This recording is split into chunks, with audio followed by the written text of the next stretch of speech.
Good morning everyone, कैसे हैं सभी लोग। तो आज हमारा क्या टॉपिक है। आज हम पहला चैप्टर शुरू कर रहे हैं गणित का, जिसका नाम है क्या, वास्तविक संख्या, रियल नंबर। ठीक है, हमने कक्षा 9 में क्या पढ़ा था। कक्षा 9 में हमने पढ़ा था, क्या पढ़ा था, सब भूल गया। बहुपद।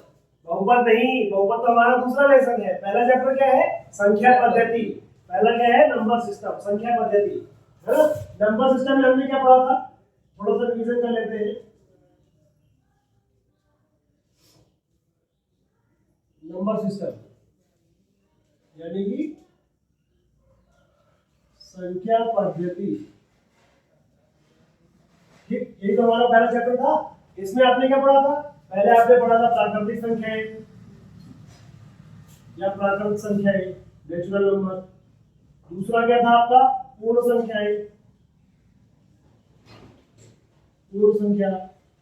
तीसरा था पूर्णांक।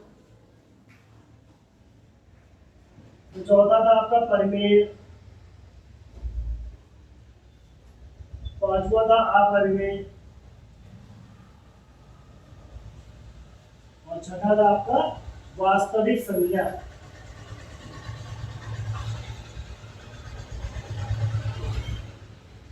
वास्तविक, ठीक है। तो जो आपने लास्ट में पढ़ा था ना, वास्तविक संख्या यानी कि रियल नंबर, वही आपका कक्षा 10 का पहला चैप्टर बन गया है। ठीक है, तो इसी के बारे में हम डिटेल में पढ़ेंगे। उसमें क्या क्या होती है, वो क्या क्या आता है, क्या क्या आपको पढ़ना है, क्या क्या आपके बोर्ड के लिए मोस्ट इंपॉर्टेंट है, वो सारी चीजें हम इसके अंदर पढ़ेंगे। पहले हम रिवाइज कर लेते हैं। आपको प्राकृतिक संख्या में मैंने बताया था नेचुरल नंबर क्या होता है, वे संख्याएं जो 1 से शुरू होती है और जिसमें सभी संख्याएं समाहित हो जाए। 1 2 3 4 5 6 7 8 9 10 जितनी भी संख्याएं हैं वो सब क्या है, आपकी प्राकृतिक संख्याएं हैं। 1 2 3 4 5 एंड सो ऑन, जितना भी है आप गिनते चले जाओ, वो सभी क्या है, आपकी प्राकृतिक संख्या है। उसके बाद आपका आता है पूर्ण संख्या। ठीक है, तो जैसे मुझे गिनना हुआ कोई चीज, जैसे मैंने आयुष से पूछा कि ये बताओ कुर्सियां कितनी है, तो कैसे गिनेगा, 1 2 3 4 5 6 10 ऐसे वैसे गिनेगा ना। लेकिन मैंने कहा यहाँ एक भी कुर्सियां है ही नहीं, तब वो कुछ नहीं कर क्या होगा। तो वहां पे एक हमारे जो वैज्ञानिक हुए आर्यभट्ट, आप सभी ने नाम सुना होगा इससे पहले, उन्होंने किसकी खोज की, जीरो की खोज की, शून्य की खोज की, और बताया कि जब कुछ नहीं होगा वहां पे हम क्या यूज करेंगे, शून्य यानी कि जीरो। तो हम कहाँ रखेंगे उसको, 1 के आगे रखेंगे। लेकिन यहाँ पर क्या था, जो 1 से सारी संख्याएं शुरू थी उसको हम प्राकृतिक संख्या बोलते हैं। तो हमारा जो जीरो आएगा उसको कहाँ रखेंगे, उसको रखेंगे 1 के आगे, है ना, 1 के आगे रखेंगे ना। तो 1 के जब आगे रखेंगे तो वो हमारा किसमें गिना जाएगा, उसको बोलेंगे पूर्ण संख्या, है ना, होल नंबर। तो 0 1 2 3 4 5 यानी कि जीरो सहित सभी संख्याओं को हम पूर्ण संख्याएं कहते हैं। समझ में आ गया। तो ये तो सारी आपकी कौन सी संख्याएं हैं, ये सारी आपकी पॉजिटिव नंबर्स हैं, धनात्मक पूर्णांक है। और अभी जब उसमें हमने ये बात की कि जब उसमें माइनस लगा लेंगे तो उनको कहाँ रखा जाएगा, है ना। तो सभी धनात्मक पूर्णांक, सभी ऋणात्मक पूर्णांक और शून्य सहित जितने भी नंबर्स हैं वो सभी किसमें होते हैं, उनको हम पूर्णांक कहते हैं। तो माइनस के भी जितने भी टर्म है वो आपके क्या हो जाएंगे, और आपके 0 1 2 3 4 आप किधर भी चले जाओ, चाहे लेफ्ट हैंड चले जाओ और चाहे राइट हैंड चले जाओ, आपका क्या है ये एंड सो ऑन, ठीक है। ये क्या हो जाएगा, ये सभी आपके पूर्णांक हो जाएंगे। समझ में आ रहा है। उसके आगे फिर मैंने आपको पढ़ाया था परिमेय संख्याएं, वे संख्याएं जिन्हें हम p/q के रूप में लिख सकते हैं, जहां p और q आपका एक पूर्णांक है और q यानी कि हर आपका कभी भी 0 नहीं हो सकता, वो हमारे क्या होते हैं, परिमेय संख्या। यहाँ पर हम लिख देते हैं जिसे हम p/q के रूप में लिख सकते हैं। तो मैं नॉर्मल लिख दे रहा हूँ यहाँ पर, p/q के रूप में लिख सकते हैं। q कभी आपका 0 नहीं हो सकता। तो इसका एग्जांपल में आपको क्या बताया गया था, कोई भी संख्या, जितने भी आपकी प्राकृतिक संख्या है, पूर्ण संख्या है या फिर आपकी पूर्णांक है, वो सभी क्या है, वो सभी आपकी परिमेय संख्या है। तो आपको आगे सर 3 के नीचे तो कुछ है ही नहीं, तो ये कैसे हो गया, तो ये कैसे होगा आपका, अगर कुछ नहीं है तो बटे में क्या होता है, 1 से आप किसी भी संख्या को गुणा करोगे या भाग करोगे तो उस संख्या पर कोई भी फर्क नहीं पड़ेगा। तो ये आपका आंसर हो गया और ये इसका क्या हो गया, हर हो गया। तो इसको अंश बटे हर के रूप में लिख सकते हैं कि नहीं लिख सकते हैं, बिल्कुल लिख सकते हैं। तो जितने भी आपकी संख्याएं हैं, फिर वो चाहे आपके पॉजिटिव नंबर हो या नेगेटिव नंबर हो या कोई भी संख्याएं हो, सब आपकी क्या हो जाएगी, आपके हो जाएंगे परिमेय संख्याएं। फिर बात आती है अपरिमेय संख्याएं। तो जस्ट वह उसका परिमेय संख्या का उल्टा होता है। ऐसी संख्याएं जिन्हें हम p बटे q के रूप में नहीं लिख सकते हैं उन्हें हम क्या कहते हैं, उन्हें हम अपरिमेय संख्या कहते हैं।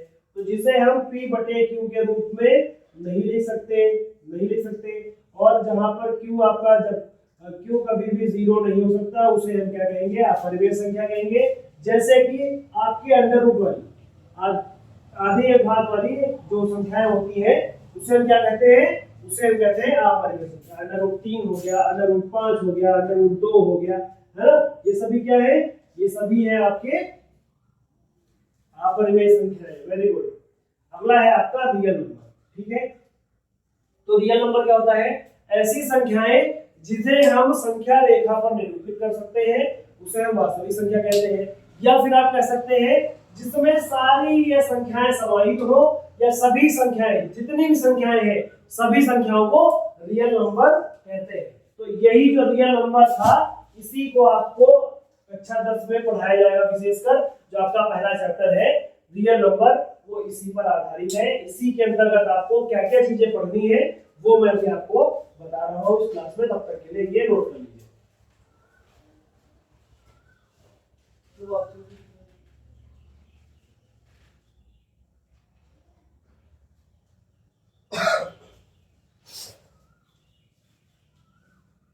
ठीक है, इतना समझ में आ गया। तो अभी अगर इसको शुरू करें यहाँ से तो एक इसके लिए फ्लो चार्ट बना सकते हैं जिससे कि आपको समझ में आ जाए कि जो एक एक नंबर के आपके एमसीक्यू क्वेश्चन बनते हैं ना इसी से बनते हैं।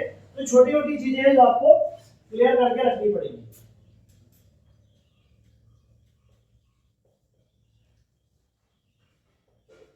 वास्तविक संख्या है, इसके अंदर हमारे क्या आते हैं, पहला तो आपका जो ये यहाँ हो गया, यहाँ पे आपका हो गया ये परिमेय संख्या, और यहाँ पर आपके हो गए अपरिमेय संख्या। अपरिमेय संख्या, तो परिमेय संख्या में क्या आता है, परिमेय संख्या में आपका आता है नेचुरल नंबर, प्राकृत संख्या। दूसरा आता है पूर्ण संख्या। तीसरा आता है आपका पूर्णांक। ठीक, और उसके बाद पूर्णांक में क्या आता है, पूर्णांक में आपका आता है ऋण पूर्णांक या ऋणात्मक पूर्णांक।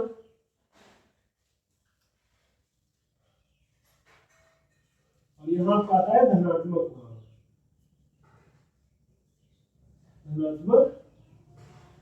यानी कि पॉजिटिव होगा। तो अगर आप एक फ्लो चार्ट देखोगे तो आपको कुछ ऐसे बनेगा कि सभी परिमेय संख्याएं, सभी अपरिमेय संख्याएं आपकी वास्तविक संख्याएं होती है। अब सभी परिमेय संख्याओं में क्या आता है, फिर वो प्राकृतिक संख्या होगी वो भी आपकी परिमेय संख्या है, पूर्ण संख्या होगी वो भी परिमेय संख्या है, पूर्णांक होगा वो भी आपकी परिमेय संख्या है। और पूर्णांक क्या होते हैं, चाहे वो धनात्मक हो चाहे ऋणात्मक हो चाहे धनात्मक हो, सभी संख्याएं आपकी पूर्णांक होती है। ठीक है, तो ये आपका एक फ्लो चार्ट बन गया कि आप कैसे रिप्रेजेंट करते हो वास्तविक संख्या को। ये सभी मतलब कहने का यही है कि सभी जितनी भी संख्याएं हैं वो सभी हमारी क्या होती है, वास्तविक संख्याएं होती है। तो वास्तविक संख्याओं के अंदर हमें क्या पढ़ना है, जो आपके कक्षा 10 के बोर्ड में आपको मददगार साबित होगा अच्छे नंबर लाने में और आपके आगे आने वाले जीवन में। तो आगे इसमें क्या क्या पढ़ना है आपको, पहला तो पढ़ना है एलसीएम व एचसीएफ। एलसीएम क्या होता है, लघुत्तम समाप्त वर्तक, और एचसीएफ क्या होता है आपका महत्तम समाप्त वर्तक। ठीक है, या समाप्त वर्ग जो भी आप बोलते हो आप वैसा उसको बोल सकते हैं। और आपका जिसके बाद है एलसीएम और एचसीएफ में संबंध, दोनों में क्या संबंध है वो आपके लिए इंपॉर्टेंट है। 2-2 नंबर के सवाल आपके इससे बनते हैं। और अगला आपका है गणित की आधार या अंक गणित की आधारभूत प्रमेय आपको पढ़ाई जाएगी। उस प्रमेय के बाद आपको केवल जान लेना है, ज्यादा पूछा नहीं जाता है वो, लेकिन आपको कम से कम पता होनी चाहिए। उसी के माध्यम से हम आपका एलसीएम और एचसीएफ निकालते हैं उसी प्रमेय के थ्रू। फिर जो इसका इस चैप्टर का मेन और आपका मोस्ट इंपॉर्टेंट है, या फिर जिसको बोल सकते हैं जो हमें बहुत अच्छे नंबर दिलाता है ना, वो क्या है, वो है हमारा अपरिमेय संख्या को अपरिमेय सिद्ध करना। कि √3 आपकी अपरिमेय संख्या है, √2 आपकी अपरिमेय संख्या है, √5 आपकी ये अपरिमेय संख्या है, ये आपको प्रूफ करना है। कम से कम 3 से 4 नंबर का सवाल आता है, और अगर आपने इसको अच्छे से पढ़ लिया तो भैया आपके 3 से 4 नंबर कहीं भी नहीं गए। समझ में आ गया कैसे से? तो हम शुरू करते हैं एलसीएम व एचसीएफ। एलसीएम का मतलब होता है लीस्ट कॉमन मल्टीपल यानी लघुत्तम समाप्तवर्तक, एचसीएफ का मतलब होता है हाईएस्ट कॉमन फैक्टर यानी महत्तम समाप्तवर्तक। अब लघुत्तम समाप्तवर्तक और महत्तम समाप्तवर्तक में क्या अंतर होता है, इसको जानने के लिए सबसे पहले हमें क्या पता होना चाहिए? सबसे पहले हमें पता होना चाहिए कि अंक क्या होते हैं। ठीक है, तो एक अंक हमारे क्या होते हैं कि आपको कुछ चीजें आपको पहले क्लास में पढ़ाई गई हैं, अगर आपने सही से पढ़ी होंगी तो आपको पता होगी कि एक हमारा होता है सम संख्या यानी इवन नंबर। सम संख्या पे होते हैं जिन्हें हम 2 से डिवाइड कर सकते हैं या डिविजिबल बाय 2, उन्हें हम क्या कहते हैं? सम संख्या कहते हैं। जैसे कि 2 हो गया, 4 हो गया, 6 हो गया, 8 हो गया, 10 हो गया, ये सब आपके क्या है? सम संख्याएं। उसी तरह आपकी विषम संख्या आती है। विषम संख्या यानी ऑड नंबर्स, जिसे हम 2 से नहीं काट सकते या नॉन डिविजिबल बाय 2, उसे हम क्या कहते हैं? विषम संख्या कहते हैं। ठीक है, इतना समझ में आ रहा है? उसके बाद फिर आपका आता है अभाज्य संख्या। वे संख्याएं जो या तो खुद से कटे या तो 1 से कटे, बाकी किसी भी संख्या से ना कटे, उसे हम क्या कहते हैं? अभाज्य नंबर या तो प्राइम नंबर कहते हैं। ठीक है, अब इसके बाद आपका आता है धन पूर्णांक। धन पूर्णांक मतलब पॉजिटिव नंबर, जिनके सामने प्लस का निशान लगा हो या कोई भी चिन्ह ना लगा हो, उसे हम धन पूर्णांक कहते हैं यानी पॉजिटिव नंबर कहते हैं। ऋण पूर्णांक या तो ऋणात्मक पूर्णांक, उसे हम नेगेटिव नंबर कहते हैं, यानी जिसके आगे माइनस का चिन्ह लगा हो, है ना, उसको क्या कहते हैं? माइनस। प्लस माइनस जानते हो ना आप लोग, एक प्लस का निशान हो गया, एक माइनस का निशान हो गया। तो अगर प्लस का निशान है हमारा तो वो क्या हो गया? हमारा धन पूर्णांक, और अगर माइनस का निशान हो गया तो हमारा वो क्या हो गया? ऋण पूर्णांक। ठीक है, तो आपको इतना तो अंतर समझ में आ गया होगा ना। उसके बाद आपको पढ़ाया गया था 9th की क्लास में पूर्णांक।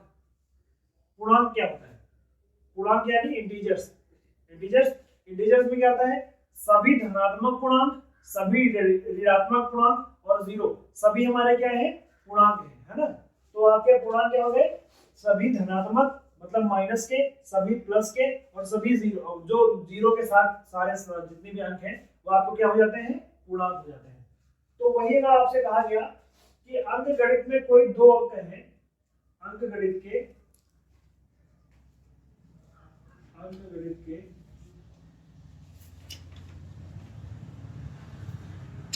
किन्हीं 2 धनात्मक पूर्णांक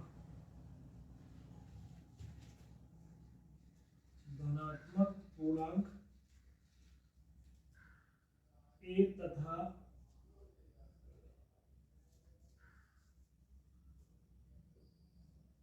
बी के लिए, ए तथा बी के लिए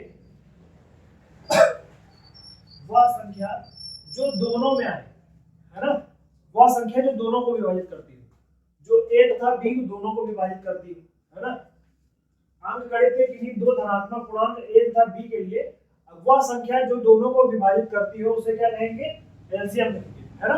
और एचसीएफ क्या होता है? एचसीएफ होता है वह महत्तम अर्थात सबसे बड़ी संख्या, वह महत्तम अर्थात सबसे बड़ी संख्या जो इन दोनों को ए तथा बी को विभाजित करती हो, उसे क्या कहते हैं? उसे कहते हैं एचसीएफ। समझ में आया दोनों में क्या होता है? अब हम आपको एक सवाल के जरिए बताएंगे कि दोनों में फर्क क्या होता है ना। जैसे कि हमने आपको दे दिया एक सवाल, पहला क्वेश्चन नंबर 1 है, क्वेश्चन नंबर 1 है आपका कि 18 तथा 63 में लैसे या वा मासा ज्ञात करो, ये आपका सवाल है। ठीक है, अब इसमें आपको दे दिया है 18 और 16 का आपको क्या ज्ञात करना है? एलसीएम और एचसीएफ, ठीक, ज्ञात करना है। तो हम क्या करेंगे? पहले तो 18 को ले लेंगे यहाँ पर और उसके अभाज्य गुणनखंड करेंगे। ठीक है, अभाज्य गुणनखंड करेंगे।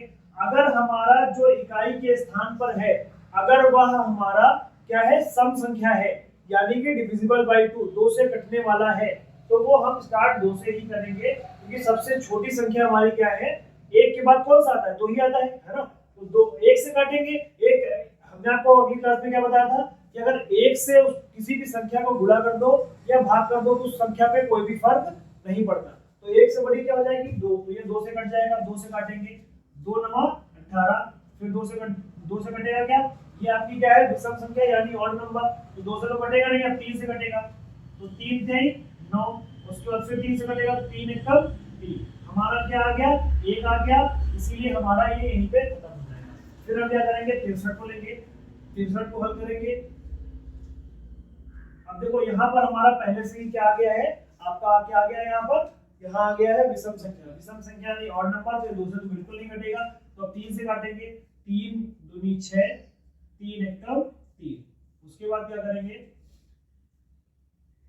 3 सत्ते 21, फिर 7 एकम 7, ठीक। तो आपका ये क्या निकल के आ गया, यहाँ पर भी एक आ गया, उसको यहीं पे छोड़ देंगे, तो हमारा क्या हो गया 18 के जो हमने अभाज्य गुणनखंड किए हैं वो 2 गुणे 3 गुणे 3, 2 गुणे 3 गुणे 3, यानी इसको लिख सकते हैं 2 की पावर 1, क्योंकि 2 एक ही बार आया है, और अगर कि कोई भी संख्या आपस में 2 बार गुणा करती है तो वहां क्या उसकी पावर कितनी हो जाती है 2, तो 3 की पावर कितनी हो जाएगी 2, ठीक है। और उसके बाद हमारा क्या हो गया 63, तो 63 की जगह पर हम लिखेंगे 3 गुणे 3 गुणे 7, यानी कि 3 की पावर 2 गुणे 7, ठीक है। अब अगर हम आपसे बात करें कि इसमें महत्तम समाप्तवर्तक क्या होगा या HCF क्या होगा, HCF ऑफ 18, 63, 63 और 18 का आपको HCF निकालना है, तो हमने क्या बताया था आपको कि वह महत्तम मतलब बड़ी से बड़ी संख्या जो दोनों को डिवाइड करती हो, है ना, जो दोनों को डिवाइड करती हो, तो वो हम कैसे निकालेंगे कि इन दोनों में जो कॉमन हो, इन दोनों में जो कॉमन हो उसकी जो सबसे लोअर पावर होगी, सबसे छोटी पावर होगी, उसको हम ले लेंगे, बाकी जितने भी नंबर्स अकेले आए होंगे, सिंगल आए होंगे, चाहे वो 18 में आए हो चाहे वो 63 में आए हो, उसको हम कंसीडर नहीं करेंगे। तो अब यहाँ पर 2 की पावर 1 है, इसमें 2 का कोई टर्म है क्या, नहीं है, तो उसको हम छोड़ देंगे। इसमें 3 की पावर 2 है, इसमें भी 3 की पावर 2 है, तो छोटे बड़े का तो कोई सवाल ही नहीं है, दोनों ही एक जैसे हैं, तो हम क्या ले लेंगे 3 की पावर 2 यहाँ पर ले लेंगे। अब आती है 7 की बात, तो 7 की पावर 1 तो इसमें है, लेकिन 7 इसमें है क्या 18 में नहीं है, तो उसको ऐसे ही छोड़ देंगे। तो हमारा ये क्या हो जाएगा 3 की पावर 2 मतलब 3 गुणे 3 यानी 3 के 9, तो हमारा महत्तम समाप्तवर्तक यानी HCF का निकल के आया 18 63 का 9, समझ में आ गया था। अब आते हैं LCM पे, LCM आपको निकालना है लघुत्तम समाप्तवर्तक आपका है 18, 63, तो हम क्या करेंगे 18, 63 जब निकालना है तो इसमें हम क्या करते हैं, जो संख्या चाहे इसमें आई हो और चाहे इसमें आई हो, ठीक है, अगर दोनों में आई है तो उसकी हाईएस्ट पावर लेते हैं, और अगर एक में आई है तो उसको भी हम कंसीडर कर लेते हैं। तो जो 2 की पावर 1 इसमें तो है पर इसमें नहीं है, तो हमारा क्या फॉर्मूला है कि जो दोनों में आया हो, या तो दोनों में आया हो या तो अकेले में आया हो, तो उसको भी हम कंसीडर करेंगे, तो 2 की पावर 1 हो जाएगा। अब 2 की पावर 3 की पावर 2 दोनों में आया है, तो 3 की पावर 2 हमारा हो जाएगा, उसके बाद 7 की पावर 1 हो जाएगा, तो हमारा इसका एलसीएम क्या निकल के आया है 2 गुणे 3 गुणे 3 गुणे 7, तो ये हो जाएगा 3 दूनी 6, 6 त्रिक 18, 18 सत्ते 56, सॉरी 18 सत्ते 56 नहीं होता है, 18 दूना 34, 18 तेईस 54, 18 चौको 72, 18 पंचे 90, 18 छक्का 108, 18 सत्ते 126। कैसे पढ़ा पढ़ते हो तुम लोग, या ऐसे कर लो 7 त्रिक 21 और 21 तिया 63, 63 दूना 126, ठीक। तो पहाड़ा सही से पढ़ो, तो यही आपका क्या हो जाएगा आंसर। तो उम्मीद करते हैं आपको इतना समझ में आ गया होगा। अभाज्य गुणनखंड से लघुत्तम समाप्तवर्तक और महत्तम समाप्तवर्तक किन्हीं भी संख्याओं का कैसे निकालते हैं, ठीक है। उसके बाद हमने क्या पढ़ा, उसके बाद हमने पढ़ा यूक्लिड विभाजन विधि द्वारा किसी भी संख्याओं का HCF कैसे ज्ञात करते हैं, या भाग विधि द्वारा किसी भी संख्या का HCF कैसे ज्ञात करते हैं। तो हम आज क्या पढ़ेंगे, आज हम पढ़ेंगे कि लघुत्तम समाप्तवर्तक यानी कि LCM और महत्तम समाप्तवर्तक यानी कि HCF में क्या संबंध होता है। संबंध का मतलब है कि अगर कोई भी एक संख्या हमको एक चीज दी है, अगर किसी भी दो संख्याओं का एलसीएम दिया है और आपसे पूछ ले उसका एचसीएफ क्या है तो आप डायरेक्ट बता सको। अगर आपको एचसीएफ दिया है और एलसीएम पूछे तो आप डायरेक्ट बता सको। आपको ज्यादा उसमें गुणा भाग माथापच्ची नहीं करनी पड़े, तो हम उसको डायरेक्ट कैसे निकालेंगे। तो अगर इन दोनों में हमको संबंध पता चल गया तो हम क्या डायरेक्ट फॉर्मूला लगा लेंगे। तो हमको फॉर्मूला डिराइव करने के लिए पहले एक सवाल से हम देखते हैं, ठीक है। तो हम दो संख्याएं लेते हैं, कुछ भी ले लेते हैं, चलो दो संख्याएं लेते हैं। पहली हमने ले लिया एक 18 और दूसरी ले लिया 63, ठीक है। दो संख्याएं हैं हमारी 18 और 63। तो हम इसका क्या करेंगे, पहले इनका अभाज्य गुणनखंड कर लेंगे। हमने आपको पहली क्लास में सिखाया था ना अभाज्य गुणनखंड करना। तो क्या करेंगे, हमने पहले 18 लिया और 18 का अभाज्य गुणनखंड कर दिया। अभाज्य गुणनखंड कैसे करते हैं, सबसे पहले हम लेते हैं यहाँ पर इकाई के स्थान पर जो हमारा है, अगर वह सम संख्या है तो वह 2 से कट जाएगा। अगर वह सम संख्या नहीं है, विषम संख्या है या अभाज्य संख्या है तो वो कभी भी आपका 2 से नहीं कटेगा। तो ये क्या होगा, 2 से आपका कट जाएगा, तो 2 9 18 हो जाएगा। फिर 3 से काटेंगे तो 3 3 9 हो जाएगा। फिर 3 से काटेंगे तो 3 1 3 आ जाएगा। जब हमारा 1 आ जाएगा तो इसको हम वहीं पे छोड़ देंगे, मतलब कि हमारे अभाज्य गुणनखंड हो गए। इतना समझ में आ गया। इसके बाद हम करते हैं 63 के अभाज्य गुणनखंड। जब आप 63 का अभाज्य गुणनखंड करोगे तो क्या आएगा, अब देखो यहाँ इकाई के स्थान पे क्या आ गया, विषम संख्या आ गया। तो ये 2 से आपका नहीं कटेगा, है ना, वही बात आ गई ना। तो क्या करेंगे, इसको हम 3 से काटेंगे। 3 दूनी कितना होता है 6, तो 3 दूना 6, 3 1 3। अब 27 यहाँ 1 है, ये भी आपका क्या है, ये भी क्या है आपका, ये आपकी है विषम संख्या। एक भी तो विषम संख्या ही होगी, तो क्योंकि 2 से नहीं कटेगी तो क्या होगा, ये फिर से 3 से कटेगा। 3 7 21। फिर ये 7 जो है आपका वो अभाज्य संख्या यानी कि प्राइम नंबर है, जो हमने आपको पहले पढ़ाया था। तो ये 7 से कटेगा, 7 1 7, 7 1 7 हो गया। फिर से 1 आ गया, तो हमारा यहीं पे अभाज्य गुणनखंड हो गए। अब हम आगे बढ़ेंगे, क्या करेंगे, यहाँ पर लिखेंगे 18 और उसके आगे जो हमने इसके अभाज्य गुणनखंड बनाए हैं वो लिखेंगे 2 गुणे 3 गुणे 3, 2 गुणे 3 गुणे 3। ये हमारे 18 के अभाज्य गुणनखंड है, ठीक है। उसके बाद 63 का लिखेंगे। 63 का हमने लिखा, 63 का अभाज्य गुणनखंड कितना आया, 3 गुणे 3 गुणे 7 आया, 3 गुणे 3 गुणे 7। तो अब हम इसका लासा और मासा निकाल लेते हैं, ठीक है। तो हमने आपको क्या सिखाया था कि जब भी हम किसी भी दो संख्याओं का मासा निकालते हैं, मासा या 18 और 63 का निकालेंगे, तो इन दोनों में जो भी हमारा युग्म होगा उसी में से हम लेंगे। तो हमारा पहला युग्म कौन सा बनना है, एक युग्म तो ये बनना है, तो इस युग्म से 1 3 हमारा आ जाएगा और दूसरा युग्म ये बनना है हमारा, ठीक, एक युग्म ये बनना है। तो दोनों युग्म से 1 1 3 आ जाएगा, बाकी जो अकेले रह जाएंगे उनको हम छोड़ देंगे। तो हमारा 3 गुणे 3 आया, तो 3 3 कितना हो गया 9। तो 18 और 63 का मासा कितना आ गया, 9 आ गया। उसके बाद हम लासा निकालेंगे इनका। तो लासा जब निकालोगे 18 और 63 का, तो क्या करेंगे, जो भी हमारे युग्म बनाएंगे उनसे तो हम एक एक लेंगे ही, ठीक है, लेकिन जो हमारे अकेले बचेंगे उनको भी हम साथ में ले लेंगे, ठीक है। तो हमारा क्या हो गया, 3 3 9 तो था ही, गुणे 2 गुणे 7, ठीक है। 9 दूनी 18 गुणे 7 और 18 सत्ते होता है 126, ठीक। तो एलसीएम और एचसीएफ आपको ज्ञात हो गया, ठीक है। तो यहां तक तो आपने पहले क्लास में सीख रखा था। अब हमको संबंध निकालना है। तो आप एक चीज देख रहे हो क्या यहाँ पर, अगर हम जो इसका मासा और लासा आया है इन दोनों का गुणा करते हैं तो क्या आएगा।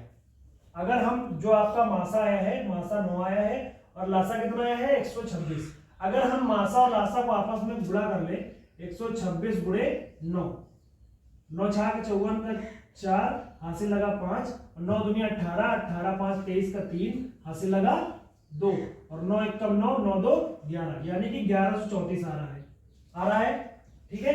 अब जो हमारी दो संख्याएं थी, एक बार हम इनका गुणा करके देख लेते हैं कितना आ रहा है, 18 गुणे 63, ठीक। तो जब हम 63 को 18 से गुणा करते हैं, 63 को 18 से गुणा करते हैं तो 8 3 24 का 4 हासिल लगा 2, 8 6 48 2 50, ठीक है। 1 यानी 3, 1 6 का 6 और जब उसको जोड़ेंगे तो 4 आएगा, 3 आएगा और 5 और 6 होता है 11। तो देखो क्या हमको इससे संबंध मिला कि अगर हम किन्हीं जो संख्याएं हमको दी हैं आपस में उनका गुणा करा दे तो वो हमारे इन दोनों के लासा और महासा के गुणनफल के बराबर होते हैं। अब थोड़ा इसको मैं मिटाता हूं, फिर लिखता हूं यहाँ पर, अगर मैं ऊपर नहीं मिटा रहा हूं यहाँ पर, तो इससे हमने क्या संबंध निकाला कि एलसीएम ऑफ 18 एंड 63 गुणे एचसीएफ ऑफ 18 और एंड 63, जब इन दोनों का आपस में गुणनखंड करते हैं तो जो दो संख्याएं हमको दी थी स्टार्टिंग में, है ना, जो दो संख्याएं हमको दी थी 18 और 63 उसी के बराबर तो आ रहा है। जब इन दोनों का हमने गुणनखंड किया तो कितना आया 1134, और जब इन दोनों का गुणनखंड किया था तो कितना आया था 1134। तो इससे हमको क्या संबंध मिला, इसको मिटा देते हैं हम। तो हमको इससे क्या संबंध मिल गया कि अगर किन्हीं दो संख्या, मान लो वो संख्या a और b है, तो अगर उन दोनों का एलसीएम है, एलसीएम हमारा है a, b का एलसीएम कुछ है और उसका एचसीएफ है कुछ a, b, तो हम a और b को गुणा कर देंगे तो हमारा निकल आएगा। अब ये हमारा ये फॉर्मूला हो गया, नोट कर लो सभी लोग, ठीक है। ये हमारा फॉर्मूला हो गया एलसीएम और एचसीएफ में संबंध, मतलब कि अगर आपको एलसीएम दिया है और ये दोनों संख्याएं दी हैं तो हम एचसीएफ ज्ञात कर लेंगे।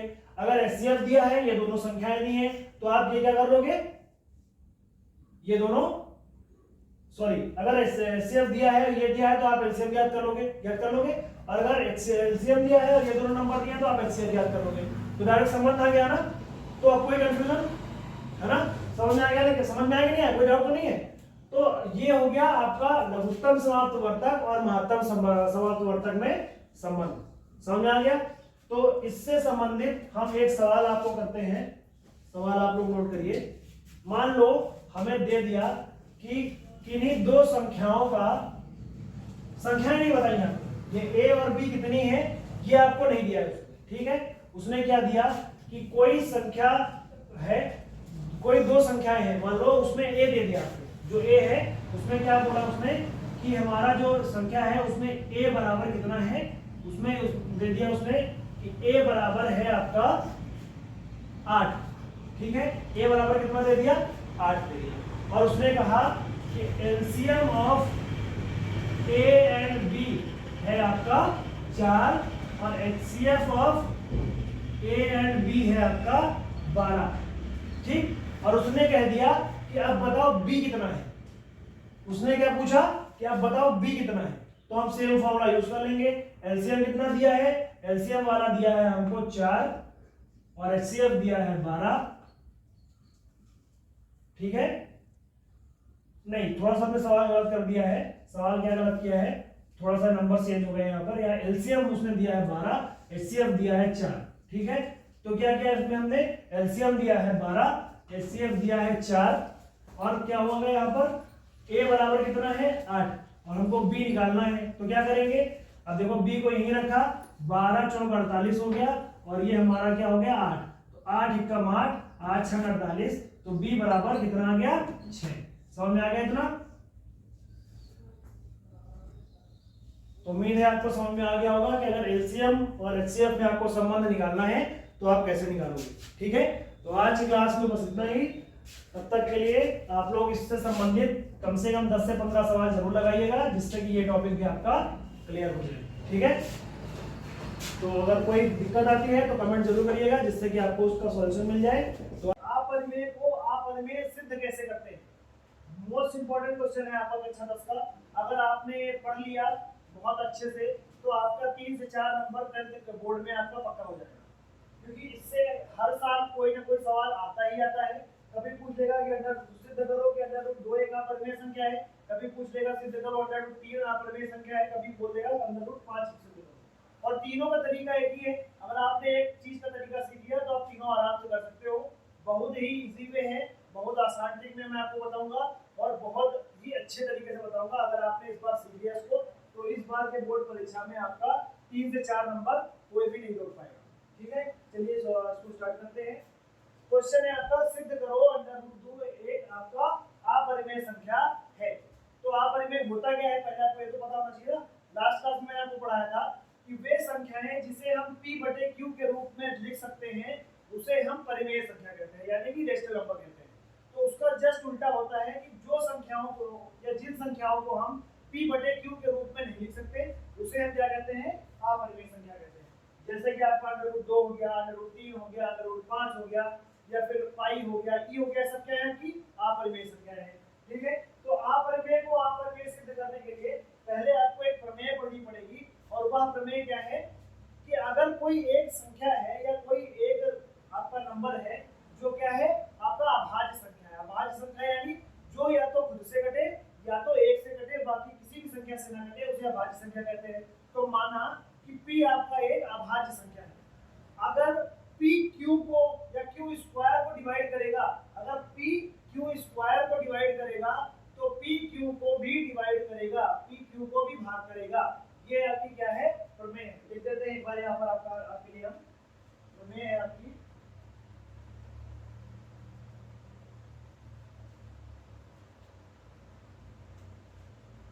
माना p एक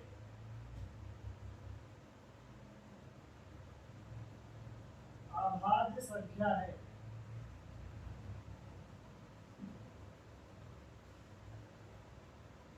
यदि p q स्क्वायर को विभाजित करती है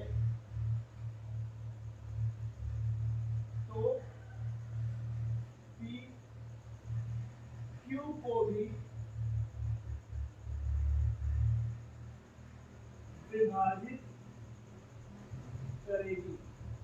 ठीक है, ये आपकी प्रमेय है, मोस्ट इंपॉर्टेंट है। अगर आप इसका एक उदाहरण लोगे तो उदाहरण क्या होगा आपका, 3 क्या है, 3 एक अभाज्य संख्या, ठीक, 3 एक अभाज्य संख्या है। और अगर 3 81 यानी कि 9 के स्क्वायर को, 9 का स्क्वायर क्या होता है 81, तो अगर 3 81 को डिवाइड करेगा, यानी कि 9 का स्क्वायर जो होता है 81 को डिवाइड करेगा, तो 3 जो है वो 9 को भी डिवाइड करेगा। वही तो हो गया कि जो आपका q स्क्वायर है अगर उसके q स्क्वायर को डिवाइड करेगा तो q को भी डिवाइड करेगा। ये आपकी क्या हो गई, प्रमेय हो गई। इसी प्रमेय का यूज करके हम आगे सवाल में इसको लगाएंगे और प्रूव करेंगे कि √2 आपका एक इरेशनल नंबर यानी कि अपरिमेय संख्या है। चलिए शुरू करते हैं।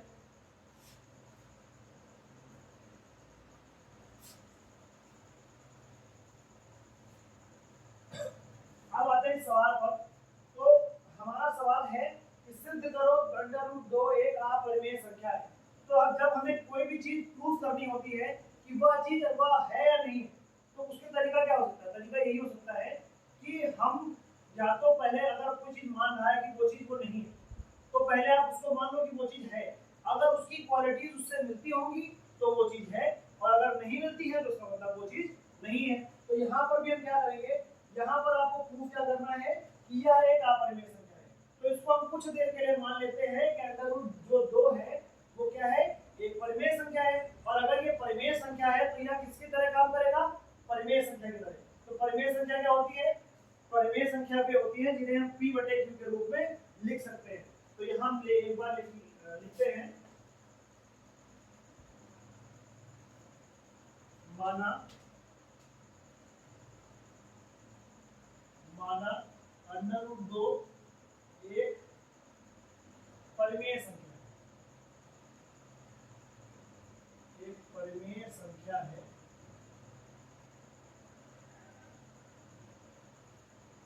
ठीक है, क्या है, एक अपरिमेय संख्या, यानी कि अगर ये परिमेय संख्या है तो इसको हम किसके लिख सकते हैं, अतः इसे हम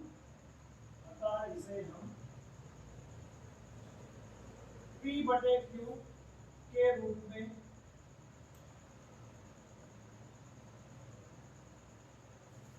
लिख सकते हैं। ठीक,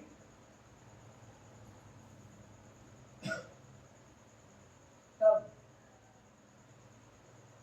p बटे q क्या हो जाएगा, √2 के बराबर हो जाएगा।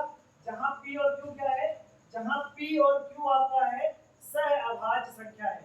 p और q क्या है आपका, सह अभाज्य। अब सह सहभाज्य क्या होता है?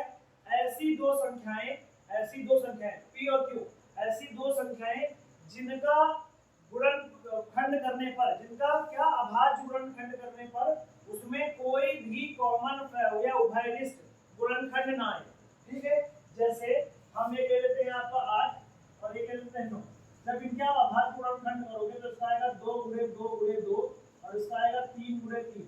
तो देखो अगर आप इनका HCF ऑफ 8 और 9 निकालोगे तो क्या आएगा आपका? यहाँ पर कुछ कॉमन है ही नहीं, तो यहाँ पर भी 1 होगा, यहाँ पर भी 1 होगा और 1 हमारा क्या होगा? उभयनिष्ठ होगा। तो 1 हमारा क्या हो जाएगा? HCF। तो ऐसी संख्याएं जिनका ऐसी संख्याएं जिनमें आपका उभयनिष्ठ जो है वो केवल एक हो, एक के अलावा कोई भी संख्या ना हो, उसे हम कहते हैं सहभाज्य। तो यहां लिख लो, जहां P और Q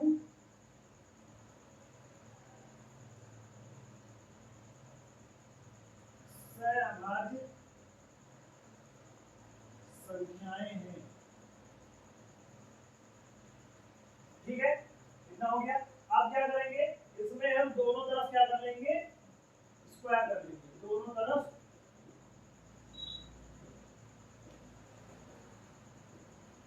वर्ग करने पर। तो जब दोनों तरफ वर्ग करेंगे तो क्या हो जाएगा हमारा? p² बटे q² बराबर 2 और 2 को इधर भेज दो तो आपका क्या हो जाएगा? और आपका इसको हम लिख सकते हैं q² बराबर p² 2। तो देखो आपकी प्रमेय आ गई वही जो अभी हमने आपको पहले सिखाया था कि अगर 2 आपका p² को डिवाइड करेगा तो वह p को भी डिवाइड करेगा। तो यहाँ हम लिख लेंगे कि यह आपकी इक्वेशन, आप इसको एक इक्वेशन एक बना सकते हो और यहाँ पर हम क्या लिखेंगे? क्योंकि 2 p² को विभाजित करता है,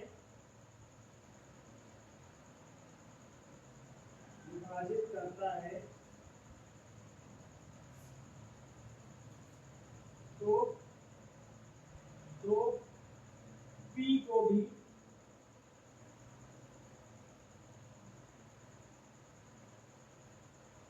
विभाजित करेगा।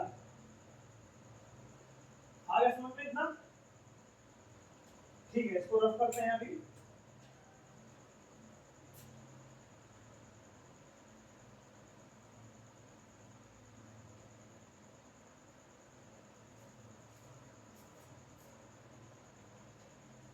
तो अभी हम आपने जो आपने देखा तो उसमें आगे क्या कर सकते हैं? माना p बटे 2 क्या है? n है। p बटे 2 क्या है? आपका n है। जहां n क्या है? n, जहां n आपका एक धनात्मक पूर्णांक है। n क्या है? जहां n धनात्मक पूर्णांक यानी पॉजिटिव इंटीजर है, नेगेटिव नहीं हो सकता, पॉजिटिव है। ठीक है, धनात्मक पूर्णांक है। तो यहां से p बराबर क्या हो जाएगा आपका? p बराबर हो जाएगा 2n। ये आपका हो जाएगा समीकरण 2। ठीक है, अब क्या है?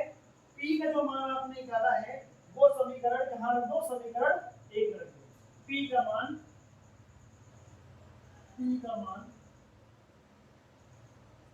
समीकरण 1 में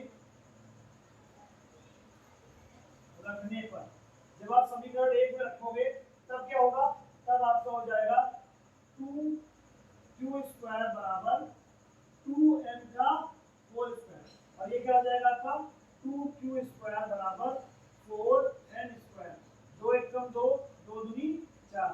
तो q² क्या फिर आपका यहाँ से क्या हो जाएगा? n² बराबर q² 2। अब देखो फिर से वही क्वेश्चन बन गई कि नहीं बन गई? यहाँ से फिर क्या बोल सकते हैं कि अगर 2 आपका q² को डिवाइड करता है तो यह q को भी डिवाइड करेगा, है ना? तो यहाँ से क्या हो जाएगा? यहाँ लिख सकते हैं कि 2 q² को, अरे गधा होगा यार तुमको, हैं? मान लो खास रहा बच्चे।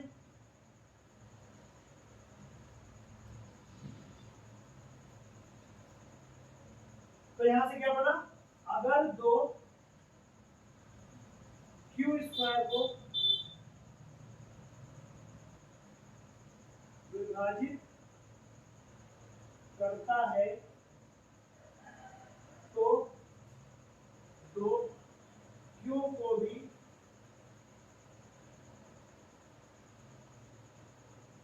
विभाजित करेगा। ठीक, तो इसको विभाजित, अगर क्यू स्क्वायर को विभाजित कर रहा है तो वह किसको, क्यू को भी विभाजित करेगा। तब हम क्या क्या मानते हैं, माना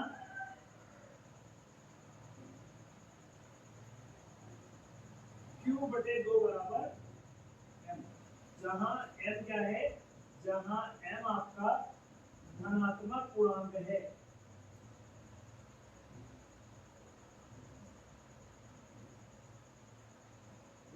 क्या है आपका धनात्मक पूर्णांक। ठीक है, तो m आपका धनात्मक पूर्णांक है, तो यहां से जब m को ट्रांसफर करेंगे तो q बराबर आ जाएगा 2m। अब आप एक चीज देखो, इसको एक क्वेश्चन 3 बना लो। अब आप क्वेश्चन 2 और 3 में एक चीज देखोगे, हमने जब स्टार्टिंग इसको प्रूफ को करने की थी तो क्या बताया था आपको, p और q आपका सहअभाज्य है। सहअभाज्य मतलब जिसका अगर आप अभाज्य गुणनखंड करोगे तो उसमें कोई भी चीज कॉमन नहीं आएगी, लेकिन इसमें आपको क्या दिख रहा है, दो आपका क्या है, उभयनिष्ठ यानी कि कॉमन है, दोनों में एक जैसा है। तो क्या ये तो हमारे जो कल्पना हमने की थी उसके विपरीत हो गया।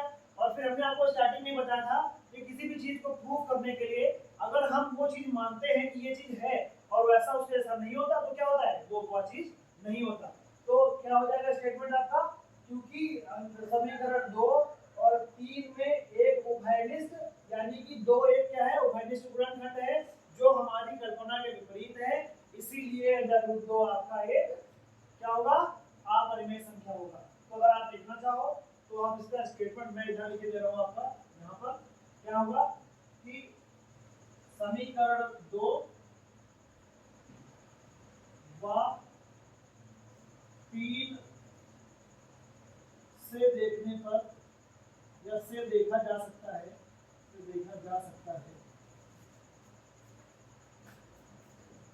कि P व Q में एक अन्य उभयनिष्ठ गुणनखंड यानी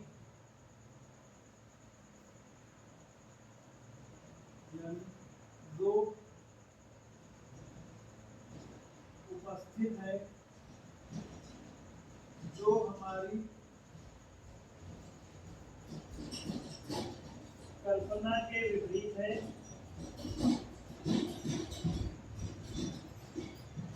अतः √2 एक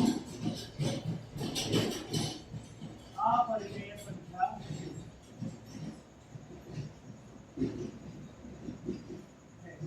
ये हमारा क्लोजिंग स्टेटमेंट हो गया। ठीक है, तो हमारा प्रूफ हो गया कि √2 एक अपरिमेय संख्या है।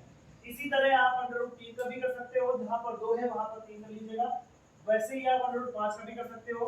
तो ये आपके लिए होमवर्क है कि आप 2 और 3, 2 का तो मैंने आपको बता दिया, 3 और 5 का ट्राई करोगे और देखोगे कि आसानी से हो रहा है कि नहीं हो रहा है। अगर आपने इतनी प्रैक्टिस कर ली तो 3 से 4 नंबर का सवाल जो आपका 10th बोर्ड में आता है वो आपको कहीं नहीं जाना है, 3 से 4 नंबर आपके एकदम पक्के हो जाएंगे। तो ये चैप्टर आपका जो पहला चैप्टर है आपका रियल नंबर, वो आज यहीं पे खत्म होता है। ठीक है, तो आगे अगली क्लास में फिर से मिलते हैं, तब तक के लिए धन्यवाद।